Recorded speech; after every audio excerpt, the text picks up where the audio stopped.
Hey guys, finally starting to get my 3D printer setup whipped into shape. So check it out. Got my rack going with all of my filament on it. And then over here I have my two printers that are almost constantly going.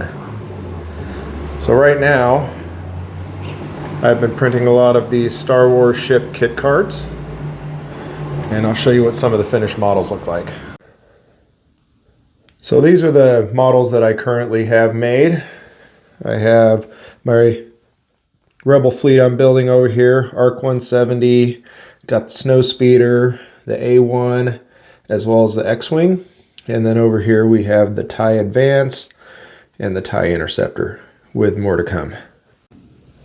So these models come on a sprue card like this, where you cut out each individual piece and glue them together or stick them together kind of like a model.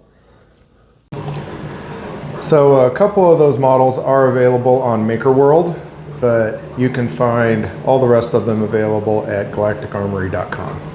All right, have a great day.